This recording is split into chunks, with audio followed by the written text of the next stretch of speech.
In the process of building these courses, I often find that this bit, the beginning, the opening, the introduction, is actually done right at the very end.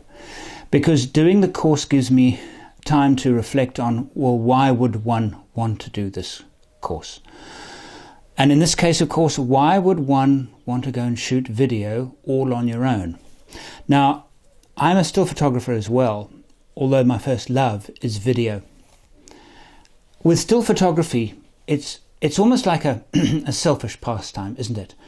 You're in your own little world, particularly when you're out shooting and you're being very creative and you're seeking that great shot, and it's always a quest for something a little bit better, and it's incredibly rewarding.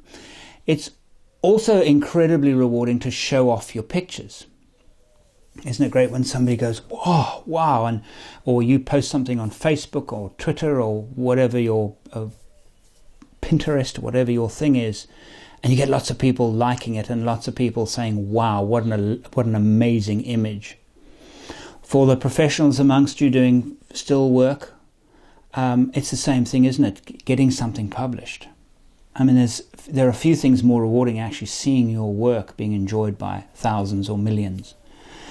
That's the great thing about still photography.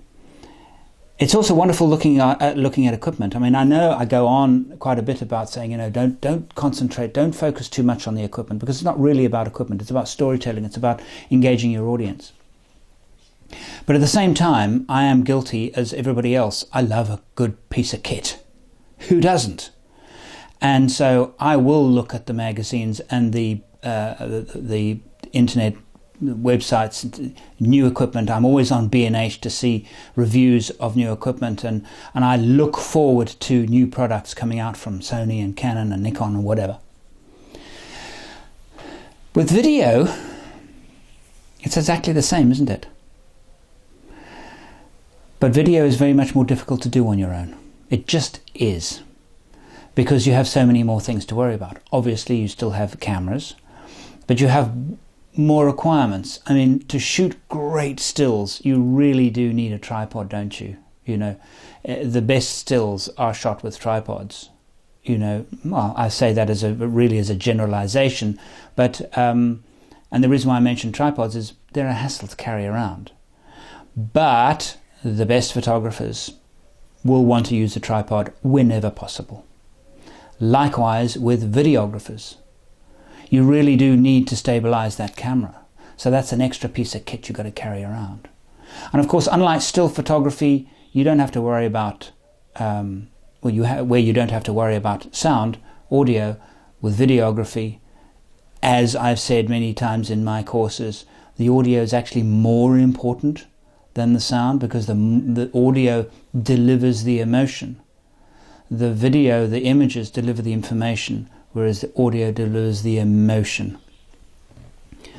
Video work also requires more time editing. With still photography, I think all good modern still photographers will use Photoshop, Lightroom, similar software to enhance their photographs.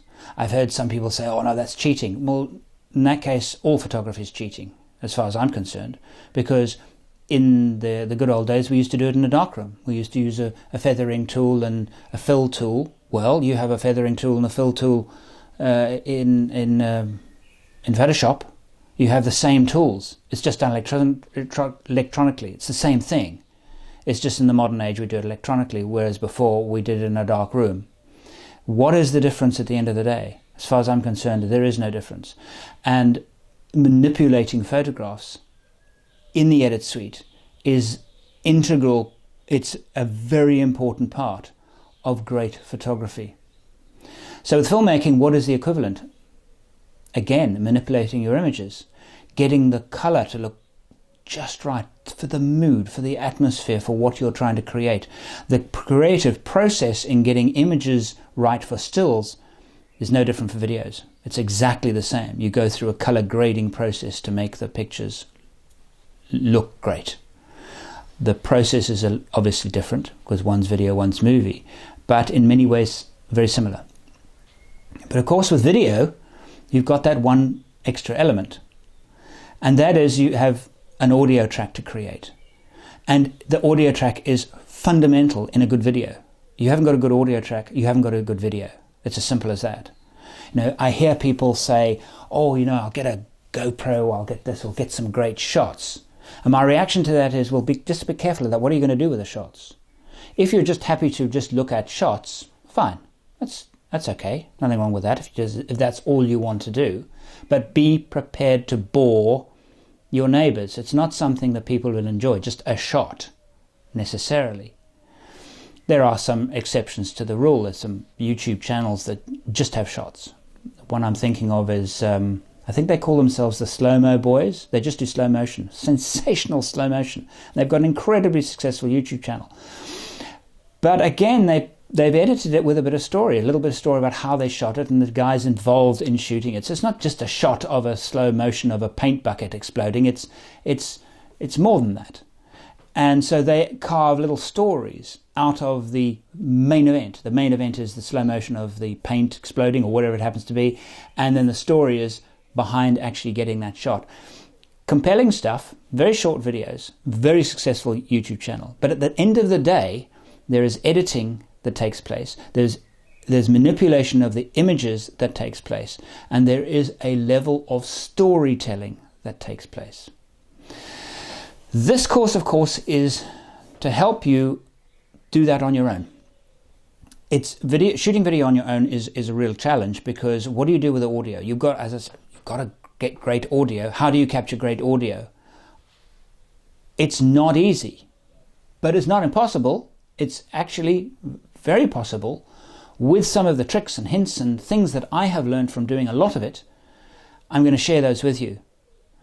So the jump from stills to video is not just the audio, it's the whole storytelling package, more especially in the edit suite. So the idea of this course is to encourage you to go out and shoot on your own and take what you may have had with still photography, or what still photographers have, this private little world they live in where they just create and just have this wonderful creative experience, and then this creative outlet to do the same thing with video. It is more difficult, but I think that the most creative, most exciting part of filmmaking is actually in the editing. And that's only because my background is editing. I was a professional film editor, TV commercials for 16 years, and I think I'm quite good at editing, and so it's made my shooting much, much better because I understand what is required in the edit. So I welcome you to the course, and I'm excited by the idea that more and more people are shooting great videos, but they're doing it on their own. This is the decade of the selfie. You will become the ultimate selfie shooter once you have completed this course. So I welcome you.